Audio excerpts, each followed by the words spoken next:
ಈಗ ರಂಜಿತ್ ಶಿರಿಯಾರ್ ಕೂಡ ನನ್ನ ಜೊತೆಯಲ್ಲಿ ಸುದ್ದಿಯನ್ನು ನಿಮ್ಮ ತನಕ ತಲುಪಿಸ್ತಾ ಹೋಗ್ತಾರೆ. ಕಾಂಗ್ರೆಸ್ನ ಸದ್ಯದ ಪರಿಸ್ಥಿತಿ ಕಾಂಗ್ರೆಸ್ ವರ್ಸಸ್ ಕಾಂಗ್ರೆಸ್ ಅನ್ನೋ ರೀತಿಯಲ್ಲಿ ಆಗ್ತದೆ. ರಾಜ್ಯ ಕಾಂಗ್ರೆಸ್ ಪಾಳ್ಯದಲ್ಲಿ ಎಲ್ಲವೂ ಸರಿಯಿಲ್ಲ ಅನ್ನೋದಕ್ಕೆ ಈಗ ಮತ್ತೊಬ್ಬ ನಾಯಕರ ಹೇಳಿಕೆ ಸಾಕ್ಷಿಯಾಗ್ತಾರೆ. ಮೊನ್ನೆಯಷ್ಟೇ ಬಿಆರ್ ಪಾಟೀಲ್ ಹಣ ಕೊಟ್ಟರಷ್ಟೇ ವಸತಿ ಮನೆ ಅನ್ನೋ ಬಿಗ್ ಬಾಂಬ್ ಅನ್ನು ಸಿಡಿಸಿದ್ರು. ಇದಾದ ಬೆನ್ನಲ್ಲೇ ಇದೀಗ ರಾಜು ಕಾಗೆ ಸರದ್ 2 ದಿನಗಳಲ್ಲಿ ರಾಜೀನಾಮೆಯನ್ನ ನೀಡ್ತೇನೆ ಅಂತ ಹೇಳಿ ರಾಜು ಕಾಗೆ ಪ್ರತಿಕ್ರಿಯೆ ನೀಡಿದ್ದಾರೆ. ಸಿಎಂ ಭೇಟಿಯಾಗಿ ರಾಜೀನಾಮೆಯನ್ನ ಸಲ್ಲಿಸಬಹುದು ಅಂತ ಹೇಳಿ ಕಾಗವಾಡದ ಐನಾಪುರ ಪಟ್ಟಣದಲ್ಲಿ ರಾಜು ಕಾಗೆ ಆಕ್ರೋಶ ವ್ಯಕ್ತಪಡಿಸಿದ್ದಾರೆ. ನೋವಾಗಿದೆ, ನಾನು ರಾಜೀನಾಮೆ ಕೊಡುವ ನಿಟ್ಟಿನಲ್ಲಿ ನನ್ನ ಮನಸ್ಥಿತಿ ಬಂದಿದೆ. ನಾನು 2 ದಿನದಲ್ಲಿ ಹೋಗಿ ಮುಖ್ಯಮಂತ್ರಿ ಭೇಟಿಯಾಗಿ ರಾಜೀನಾಮೆ ಕೊಟ್ಟರು ಅದಕ್ಕೇನು ಬಹಳ ಆಶ್ಚರ್ಯ ಇಲ್ಲ. ಮನಸ್ಸಿಗೆ ನೋವಾಗಿದೆ, ನಾನು ರಾಜೀನಾಮೆ ಕೊಡುವ ನಿಟ್ಟಿನಲ್ಲಿ ನನ್ನ ಮನಸ್ಥಿತಿ ಬಂದಿದೆ. ನಾನು 2 ದಿನದಲ್ಲಿ ಹೋಗಿ ಮುಖ್ಯಮಂತ್ರಿ ಭೇಟಿಯಾಗಿ ರಾಜೀನಾಮೆ ಕೊಟ್ಟರು ಅದಕ್ಕೇನು ಬಹಳ ಆಶ್ಚರ್ಯ ಇಲ್ಲ. ಮನಸ್ಸಿಗೆ ನೋವಾಗಿದೆ, ನಾನು ರಾಜೀನಾಮೆ ಕೊಡುವ ನಿಟ್ಟಿನಲ್ಲಿ ನನ್ನ ಮನಸ್ಥಿತಿ ಬಂದಿದೆ. ನಾನು 2 ದಿನದಲ್ಲಿ ಹೋಗಿ ಮುಖ್ಯಮಂತ್ರಿ ಭೇಟಿಯಾಗಿ ರಾಜೀನಾಮೆ ಕೊಟ್ಟರು ಅದಕ್ಕೇನು ಬಹಳ ಆಶ್ಚರ್ಯ ಇಲ್ಲ. ಮನಸ್ಸಿಗೆ ನೋವಾಗಿದೆ, ನಾನು ರಾಜೀನಾಮೆ ಕೊಡುವ ನಿಟ್ಟಿನಲ್ಲಿ ನನ್ನ ಮನಸ್ಥಿತಿ ಬಂದಿದೆ. ನಾನು 2 ದಿನದಲ್ಲಿ ಹೋಗಿ ಮುಖ್ಯಮಂತ್ರಿ ಭೇಟಿಯಾಗಿ ರಾಜೀನಾಮೆ ಕೊಟ್ಟರು ಅದಕ್ಕೇನು ಬಹಳ ಆಶ್ಚರ್ಯ ಇಲ್ಲ. ಮನಸ್ಸಿಗೆ ನೋವಾಗಿದೆ, ನಾನು ರಾಜೀನಾಮೆ ಕೊಡುವ ನಿಟ್ಟಿನಲ್ಲಿ ನನ್ನ ಮನಸ್ಥಿತಿ ಬಂದಿದೆ. ನಾನು 2 ದಿನದಲ್ಲಿ ಹೋಗಿ ಮುಖ್ಯಮಂತ್ರಿ ಭೇಟಿಯಾಗಿ ರಾಜೀನಾಮೆ ಕೊಟ್ಟರು ಅದಕ್ಕೇನು ಬಹಳ ಆಶ್ಚರ್ಯ ಇಲ್ಲ. ಮನಸ್ಸಿಗೆ ನೋವಾಗಿದೆ, ನಾನು ರಾಜೀನಾಮೆ ಕೊಡುವ ನಿಟ್ಟಿನಲ್ಲಿ ನನ್ನ ಮನಸ್ಥಿತಿ ಬಂದಿದೆ. ನಾನು 2 ದಿನದಲ್ಲಿ ಹೋಗಿ ಮುಖ್ಯಮಂತ್ರಿ ಭೇಟಿಯಾಗಿ ರಾಜೀನಾಮೆ ಕೊಟ್ಟರು ಅದಕ್ಕೇನು ಬಹಳ ಆಶ್ಚರ್ಯ. ಮತ್ತಷ್ಟು ಡೀಟೇಲ್ಸ್ನೊಂದಿಗೆ ನಮ್ಮ ಪ್ರತಿನಿಧಿ ಹನುಮಂತು ನೇರ ಸಂಪರ್ಕದಲ್ಲಿದ್ದಾರೆ. ಹನುಮಂತು, ಕಾಂಗ್ರೆಸ್ನಲ್ಲಿ ಒಬ್ಬೊಬ್ಬ ನಾಯಕರದ್ದು ಒಂದೊಂದು ದಿಕ್ಕು ಅನ್ನೋ ರೀತಿಯ ಪರಿಸ್ಥಿತಿಯ ಅಂತ ಬಿಆರ್ ಪಾಟೀಲ್ರು ಮೊನ್ನೆಯಷ್ಟೇ ಆಡಿದ ಮಾತು ಕಾಂಗ್ರೆಸ್ ಪಾಳ್ಯದಲ್ಲಿ ಸಂಚಲನಕ್ಕೆ ಕಾರಣವಾಗಿತ್ತು. ಇದೀಗ ರಾಜು ಕಾಗೆ ಅವರ ಪ್ರತಿಕ್ರಿಯೆ, ಡೀಟೇಲ್ಸ್ ಹಂಚಿಕೊಳ್ಳೋದಾದ್ರೆ.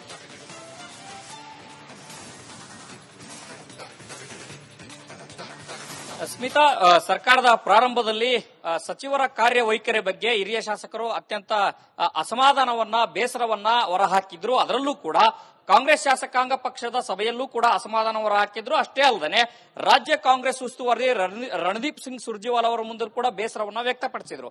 ಅದಾದ ನಂತರದಲ್ಲಿ ಒಂದಷ್ಟು ಸಚಿವರ ಕಾರ್ಯವೈಖರಿ ಬದಲಾವಣೆಗೆ ಹೈಕಮಾಂಡ್ ಕೂಡ ಟೈಮ್ ಕೊಟ್ಟಿತ್ತು. ಆದ್ರೆ ಈಗ ಸದ್ಯದ ಪರಿಸ್ಥಿತಿ ಯಾವ ರೀತಿ ಇದೆ ಅಂತಂದು ಹೇಳಿದ್ರೆ, ದೇವರು ಹೊರ ಕೊಟ್ಟರು ಪೂಜಾರಿ ಹೊರ ಕೊಡ್ಲಿಲ್ಲ ಅನ್ನೋಂತ ಮಾತೇನಿದೆ, ಆ ರೀತಿ ಇಲಾಖೆಗಳಲ್ಲಿ ಕೆಲಸ ಆಗ್ತಾ ಇದೆಯಾ ಅನ್ನೋಂತ ಚರ್ಚೆ ಶುರುವಾಗಿರುವಂತದ್ದು. ಯಾಕೆ ಅಂತಂದು ಹೇಳಿದ್ರೆ, ಬಿಆರ್ ಪಾಟೀಲ್ ಅವರು ಮಾತನಾಡಿರುವಂತಹ ಆಡಿಯೋ ಏನಿದೆ, ಆ ಆಡಿಯೋದಲ್ಲಿ ಬಹಳ ಸ್ಪಷ್ಟವಾಗಿರುವಂತದ್ದು ಸರ್ಕಾರದಲ್ಲಿ ಭ್ರಷ್ಟಾಚಾರ ನಡೀತಾ ಇದೆ, ಹಣ ಕೊಟ್ರೆ ಮಾತ್ರ ಮನೆಗಳನ್ನ ಕೊಡ್ತಾ ಇದ್ದಾರೆ ಅನ್ನೋಂತ ಮಾತೇನಿದೆ, ಅದನ್ನ ಮುಂದುವರೆದ ಭಾವವಾಗಿ ರಾಜು ಕಾಗೆ ಅವರು ಆಡದಂತೆ ಕಾಣಿಸುತ್ತೆ. ಯಾಕಂತಂದು ಹೇಳಿದ್ರೆ, ವರ್ಕ್ ಆರ್ಡರ್ ಏನಿದೆ 17 ಕೋಟಿ ರೂಪಾಯಿ ಅನುದಾನದ ವಿಚಾರದಕ್ಕೆ 2 ವರ್ಷ ಆಯ್ತು ಬಿಡುಗಡೆ ಆಗಿ, ಆದ್ರೆ ವರ್ಕ್ ಆರ್ಡರ್ ಸಿಗ್ತಾ ಇಲ್ಲ. ವರ್ಕ್ ಆರ್ಡರ್ ಸಿಗ್ಲಿಲ್ಲ ಅಂತಂದು ಹೇಳಿದ್ರೆ ನಾವು ಯಾವ ರೀತಿ ಕೆಲಸ ಮಾಡಬೇಕು ಅನ್ನೋ ಪರಿಸ್ಥಿತಿ ನಿರ್ಮಾಣ ಆಗಿದೆ. ಆ ಕಾರಣಕ್ಕಾಗಿ ಸಿಎಂ ಸಿದ್ದರಾಮಯ್ಯ ಅವರನ್ನ ಭೇಟಿ ಮಾಡಿ ರಾಜೀನಾಮೆ ಕೊಡ್ತೇನೆ ಅನ್ನೋ ಮಾತುಗಳನ್ನ ಹೇಳಿರುವಂತದ್ದು. ಮತ್ತೊಂದು ಕಡೆಗೆ ಈ ರೀತಿಯ ಆರೋಪಗಳೇನಿದಾವೆ ಸರ್ಕಾರಕ್ಕೆ ಬಹುದೊಡ್ಡ ಡ್ಯಾಮೇಜ್ ಅನ್ನ ತರ್ತಾ ಇದೆ.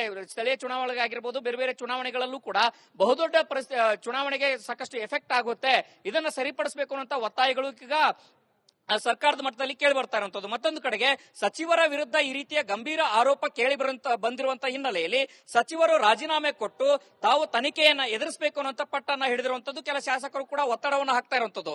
ಮೊನ್ನೆಯಷ್ಟೇ ರಿಪಬ್ಲಿಕ್ ಕನ್ನಡ ಜೊತೆ ಮಾತನಾಡುವಂತಹ ಸಂದರ್ಭದಲ್ಲೂ ಕೂಡ ಬಸವರಾಜ್ ಶಿವಗಂಗಾ ಅವರು ಮಾತನಾಡುವಂತದ್ದು, ಕೆಲ ಸಚಿವರು ಅಸಮರ್ಥರಿದ್ದಾರೆ, ಕೆಲವು ಬೇರೆ ಬೇರೆ ವ್ಯವಹಾರದಲ್ಲಿ ತೊಡಗಿದ್ದಾರೆ, ಅಂತಹ ಸಚಿವರಿಗೆ ವ್ಯವಹಾರ ಮಾಡಲಿಕ್ಕೆ ಅವಕಾಶ ಮಾಡಿಕೊಟ್ಟು ಬೇರೆದವರಿಗೆ ಕೆಲಸ ಮಾಡುವಂತವರಿಗೆ ಸಚಿವ ಸ್ಥಾನಕ್ಕೆ ಏನಾದ್ರು ಕೊಟ್ರೆ ಸರ್ಕಾರಕ್ಕೆ ಒಳ್ಳೆ ಹೆಸರು ಬರುತ್ತೆ ಅನ್ನೋ ಮಾತುಗಳನ್ನು ಹೇಳಿದ್ದಾರೆ. ಒಟ್ಟಾರೆಯಾಗಿ ಸಿಎಂ ಸಿದ್ದರಾಮಯ್ಯ ಅವರಿಗೆ ಆಗಿರ್ಬೋದು, ಮತ್ತೆ ಡಿಸಿಎಂ ಡಿಕೆ ಶಿವಕುಮಾರ್ ಅವರಿಗೆ ಆಗಿರ್ಬೋದು, ಕಾಂಗ್ರೆಸ್ ಹೈಕಮಾಂಡ್ ನಾಯಕರಿಗೆ ಆಗಿರ್ಬೋದು, ಸಚಿವರ ನಡೆಯಿಂದ ಸಾಕಷ್ಟು ಬೇಸರ ಇದೆ. ಆದ್ರೆ ಪ್ರತಿಪಕ್ಷಗಳು ಮಾಡಬೇಕಾದಂತಹ ಆರೋಪ ಸ್ವತಃ ಸ್ವಪಕ್ಷೀಯರೇ ನಾಯಕರು ಮಾಡ್ತಾ ಇರುವಂತದ್ದು. ಅಂತಂದು ಹೇಳಿದ್ರೆ ಸರ್ಕಾರ ಎಷ್ಟು ಮಟ್ಟಿಗೆ ಇದರಲ್ಲಿ ಬ್ಯುಸಿ ಆಗಿದೆ, ಬೇರೆ ಬೇರೆ ಇಲಾಖೆಗಳಲ್ಲಿ ಎಷ್ಟು ಮಟ್ಟಿಗಿನ ಭ್ರಷ್ಟಾಚಾರ ನಡೀತಾ ಇದೆ ಅನ್ನುವಂಥದ್ದು ಬಹಳ ಸ್ಪಷ್ಟವಾಗಿ ಗೊತ್ತಾಗುತ್ತೆ. ಸ್ಮಿತಾ, ಧನ್ಯವಾದ ಹನುಮಂತು ಮಾಹಿತಿಗಾಗಿ. ಈಗ ರಂಜಿತ್ ಶಿರಿಯಾರ್ ಕೂಡ ನನ್ನ ಜೊತೆಯಲ್ಲಿ ಸುದ್ದಿಯನ್ನು ನಿಮ್ಮ ತನಕ ತಲುಪಿಸ್ತಾ ಹೋಗ್ತಾರೆ. ಕಾಂಗ್ರೆಸ್ನ ಸದ್ಯದ ಪರಿಸ್ಥಿತಿ ಕಾಂಗ್ರೆಸ್ ವರ್ಸಸ್ ಕಾಂಗ್ರೆಸ್ ಅನ್ನೋ ರೀತಿಯಲ್ಲಿ ಆಗೋಗಿದೆ. ರಾಜ್ಯ ಕಾಂಗ್ರೆಸ್ ಪಾಳ್ಯದಲ್ಲಿ ಎಲ್ಲವೂ ಸರಿಯಿಲ್ಲ ಅನ್ನೋದಕ್ಕೆ ಇದೀಗ ಮತ್ತೊಬ್ಬ ನಾಯಕರ ಹೇಳಿಕೆ ಸಾಕ್ಷಿಯಾಗ್ತಾರೆ. ಮೊನ್ನೆಯಷ್ಟೇ ಬಿಆರ್ ಪಾಟೀಲ್ ಹಣ ಕೊಟ್ರಷ್ಟೇ ವಸತಿ ಮನೆ ಅನ್ನೋ ಬಿಗ್ ಬಾಂಬ್ ಅನ್ನ ಸಿಡಿಸಿದ್ರು. ಇದಾದ ಬೆನ್ನಲ್ಲೇ ಇದೀಗ ರಾಜು ಕಾಗೆ ಸರದಿ 2 ದಿನಗಳಲ್ಲಿ ರಾಜೀನಾಮೆಯನ್ನ ನೀಡ್ತೇನೆ ಅಂತ ಹೇಳಿ ರಾಜು ಕಾಗೆ ಪ್ರತಿಕ್ರಿಯೆ ನೀಡಿದ್ದಾರೆ.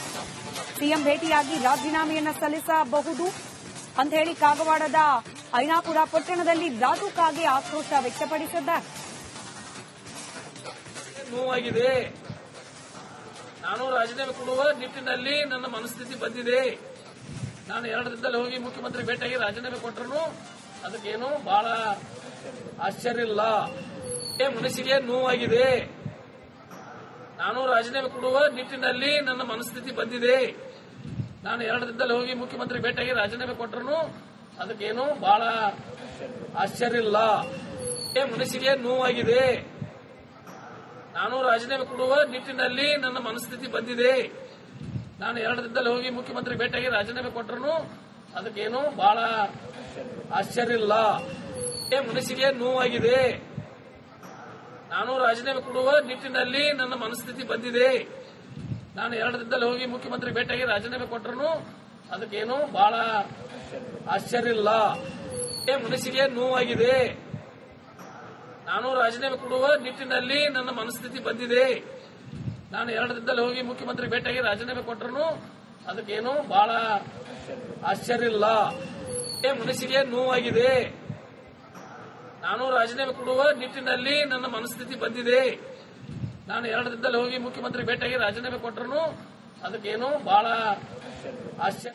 ಮತ್ತಷ್ಟು ಡೀಟೇಲ್ಸ್ನೊಂದಿಗೆ ನಮ್ಮ ಪ್ರತಿನಿಧಿ ಹನುಮಂತು ನೇರ ಸಂಪರ್ಕದಲ್ಲಿದ್ದಾರೆ. ಹನುಮಂತು, ಕಾಂಗ್ರೆಸ್ನಲ್ಲಿ ಒಬ್ಬೊಬ್ಬ ನಾಯಕರದ್ದು ಒಂದೊಂದು ದಿಕ್ಕು ಅನ್ನೋ ರೀತಿಯ ಪರಿಸ್ಥಿತಿ ಅಂತ ಬಿಆರ್ ಪಾಟೀಲ್ರು ಮೊನ್ನೆಯಷ್ಟೇ ಆಡಿದ ಮಾತು ಕಾಂಗ್ರೆಸ್ ಪಾಳ್ಯದಲ್ಲಿ ಸಂಚಲನ ಕಾರಣವಾಗಿತ್ತು. ಇದೀಗ ರಾಜು ಕಾಗೆ ಅವರ ಪ್ರತಿಕ್ರಿಯೆ, ಡೀಟೇಲ್ಸ್ ಹಂಚಿಕೊಳ್ಳೋದಾದ್ರೆ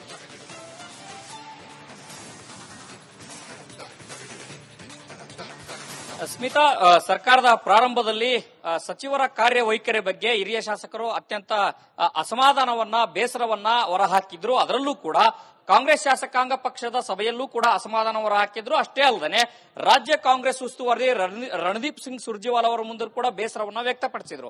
ಅದಾದ ನಂತರದಲ್ಲಿ ಒಂದಷ್ಟು ಸಚಿವರ ಕಾರ್ಯವೈಖರಿ ಬದಲಾವಣೆಗೆ ಹೈಕಮಾಂಡ್ ಕೂಡ ಟೈಮ್ ಕೊಟ್ಟಿತ್ತು. ಆದ್ರೆ ಈಗ ಸದ್ಯದ ಪರಿಸ್ಥಿತಿ ಯಾವ ರೀತಿ ಇದೆ ಅಂತಂದು ಹೇಳಿದ್ರೆ, ದೇವರು ಹೊರ ಕೊಟ್ಟರು ಪೂಜಾರಿ ಹೊರ ಕೊಡ್ಲಿಲ್ಲ ಅನ್ನೋಂತ ಮಾತೇನಿದೆ, ಆ ರೀತಿ ಇಲಾಖೆಗಳಲ್ಲಿ ಕೆಲಸ ಆಗ್ತಾ ಇದೆಯಾ ಅನ್ನೋಂತ ಚರ್ಚೆ ಶುರುವಾಗಿರುವಂತದ್ದು. ಯಾಕೆ ಅಂತಂದು ಹೇಳಿದ್ರೆ, ಬಿಆರ್ ಪಾಟೀಲ್ ಅವರು ಮಾತನಾಡಿರುವಂತಹ ಆಡಿಯೋ ಏನಿದೆ, ಆ ಆಡಿಯೋದಲ್ಲಿ ಬಹಳ ಸ್ಪಷ್ಟವಾಗಿರುವಂತದ್ದು ಸರ್ಕಾರದಲ್ಲಿ ಭ್ರಷ್ಟಾಚಾರ ನಡೀತಾ ಇದೆ, ಹಣ ಕೊಟ್ರೆ ಮಾತ್ರ ಮನೆಗಳನ್ನ ಕೊಡ್ತಾ ಇದ್ದಾರೆ ಅನ್ನೋಂತ ಮಾತೇನಿದೆ, ಅದನ್ನ ಮುಂದುವರೆದ ಭಾವವಾಗಿ ರಾಜು ಕಾಗೆ ಅವರು ಆಡದಂತೆ ಕಾಣಿಸುತ್ತೆ. ಯಾಕಂತಂದ ಹೇಳಿದ್ರೆ, ವರ್ಕ್ ಆರ್ಡರ್ ಏನಿದೆ 17 ಕೋಟಿ ರೂಪಾಯಿದ ಅನುದಾನದ ವಿಚಾರದಕ್ಕೆ 2 ವರ್ಷ ಆಯ್ತು ಬಿಡುಗಡೆ ಆಗಿ, ಆದ್ರೆ ವರ್ಕ್ ಆರ್ಡರ್ ಸಿಗ್ತಾ ಇಲ್ಲ. ವರ್ಕ್ ಆರ್ಡರ್ ಸಿಗ್ಲಿಲ್ಲ ಅಂತಂದ ಹೇಳಿದ್ರೆ ನಾವು ಯಾವ ರೀತಿ ಕೆಲಸ ಮಾಡಬೇಕು ಅನ್ನೋ ಪರಿಸ್ಥಿತಿ ನಿರ್ಮಾಣ ಆಗಿದೆ.